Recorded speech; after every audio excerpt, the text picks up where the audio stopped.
आमे अजी जानिबा विवाह कौन। विवाह एक संस्कृत शब्द। दुईटी शब्द को नहीं गठित ए विवाह शब्द।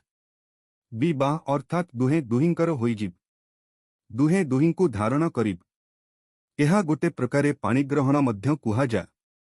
अर्थात दुहे दुहिंक हाथ धरिब। विवाह दुई प्रकार अट। प्रशंसनीय विवाह एवं निंदनीय विवाह। प्रशंसनीय विवाह चारि प्रकार अटे। ब्रह्म विवाह। एही विवाहरे माता पितांक शर्त अनुसारे विवाह करिबाकु पड़िथा। ए जेमिति अर्जुन एवं द्रौपद राम सीता। देव विवाह। एही विवाहरे कन्या निज बर चयन कर। एठारे अनेक बर ठिया होइथांती, सेही भितररु योग्य बर चयन करी कन्या वरण माला पिंधाई था। ए जेमिति सावित्री ओ सत्यवान शिव पार्वत। आर्ष विवाह। कन्या पक्षरु मूल्य देई दुहिंक इच्छारे विवाह होइथा। एही विवाहरे कन्यांक पिता द्रा योग्य कारण जोगु एक अथवा दुईटी गाई बदलरे निज कन्याकु विवाह कराइबाकु ही आर्ष विवाह कुहाजा। एठारे कोनोसी दोष नाही, किंतु एसबु आउ एबे देखिबाकु मिलु नाही। प्रजापति विवाह। कन्यार बिना सहमतिरे माता पितांक द्रा कन्यार विवाह होइथा। भलो पुओ देखि पिता निज झियोकु विवाह कराइथांत। सबुठारु श्रेष्ठ विवाह मना जाए एही विवाह। माता पितांक इच्छारे ए विवाह होइथा। निंदनीय विवाह मध्य चारि प्रकार अट। गंधर्व विवाह। माता पितांक सहमति बिना विवाह करिब। एहाकु आमे इंग्राजी भाषारे कहिथा असुर विवाह। कन्यार पितांकु पैसा देई झियोकु किणी विवाह करिबाकु ही कुहाजाए असुर विवाह। राक्षस विवाह। कन्यार बिना अनुमतिरे जबरदस्त विवाह करिब। अर्थात अपहरण करी विवाह करिब। जरेई धमकेई विवाह करिब। पिशाच विवाह।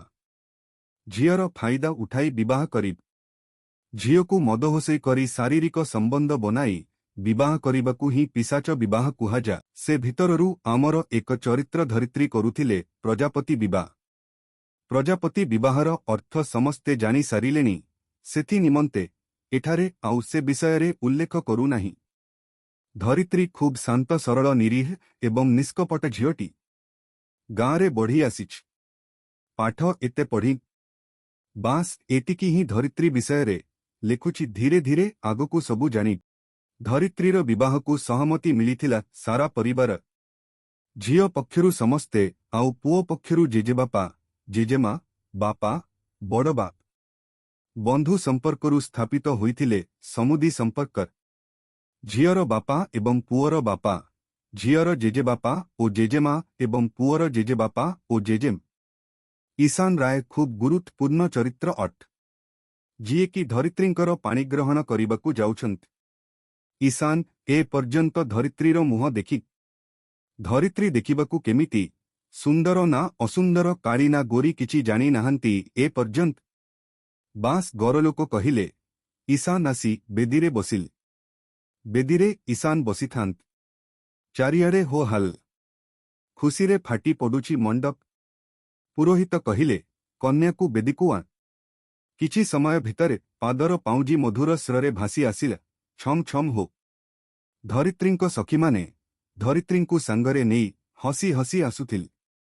धरित्रीकु देखिबा पाई समस्ते छटपट हेउथिले, परंतु धरित्रींक मुह लाल ओढ़णीरे ढांकी होई पड़िथिला, जाहाद्वारा मुह देखा जाउ नथिल।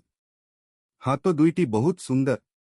समस्ते केवल हाथर झलक ही देखिथिले।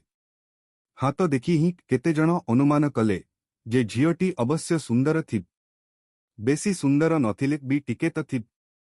धरित्री आसी ईशानंक बाम पार्श्वे बसिल। बेदीरे ईशान बसिथांत। चारियाडे हो हाल। खुशीरे फाटी पडुछि मंडप।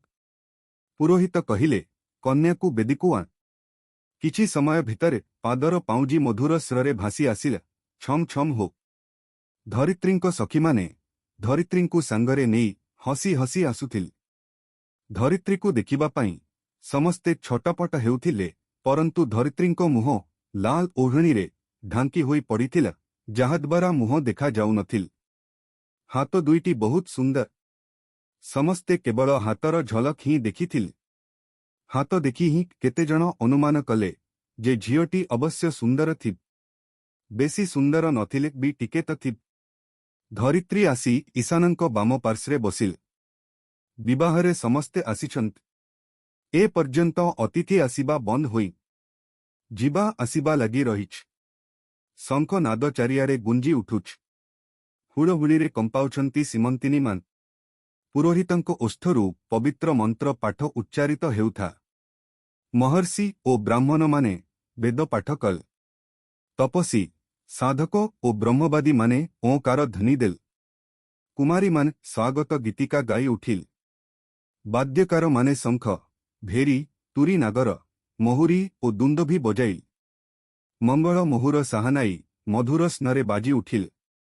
ଧରିତ୍ରୀ ଆଉ ଈଶାନର ଜୟମାଳା ହେଲା, ଅର୍ଥାତ୍ ଦୁହେଁ ଦୁହିଁଙ୍କୁ ବରଣମାଳା ପିନ୍ଧିଲେ। ପଞ୍ଚ ଆହୁତି ହେଲେ। ପବିତ୍ର ମନ୍ତ୍ର ପାଠ କରିବା ଭିତରେ ପାଣିଗ୍ରହଣ ଶେଷ ହେଲେ। ଏକାଥରେ ପବିତ୍ର ମନ୍ତ୍ର ପାଠ କଲେ ଶିଳାରୋପଣ ନିମନ୍ତେ।